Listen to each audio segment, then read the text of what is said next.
প্রকাশ্যে বলবো, আমার জাতি মেনে নাও আল্লাহকে, ইবাদত করো আল্লাহর, ভয় ওনাকে পাও না। ওনার জাতি মানুষ হলো না, ঠিক যেমন আমরা মানুষ হইনি। 1450 বছর থেকে 1450 বছর থেকে কোরআনুল কারীম এই মসজিদ মাদ্রাসায় মানুষের মুসলমানের ঘরে পড়ে আছে। 1450 বছর থেকে সহিহ সুন্নতের হাদিসগুলো বুখারী, মুসলিম, তিরমিজি, আবু দাউদ, মুসনাদ আহমদ, বাইহাকী, মুআত্তা মালিক, ইবনে মাজাহ, কত হাদিসের গ্রন্থ সহিহ এবং জাল দঈফ সবকিছু সাব্যস্ত করে লিখিতভাবে 1450 বছর রাসূল সাল্লাল্লাহু আলাইহি সাল্লাম এই পৃথিবী থেকে বিদায় হয়েছে, প্রায় 1450 বছর।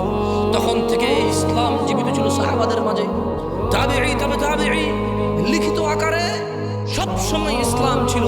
কিন্তু আজকে মুসলিমরা সালাত আদায় করে না, যাকাত দেয় না, দাড়ির পরোয়া করে না, জামা কাপড়ের পরোয়া করে না, মহিলারা পর্দার পরোয়া করে না, যুবকরা জিনার পরোয়া করে না, গান বাজনা অশ্লীলতার কেউ কোনো পরোয়া করে না।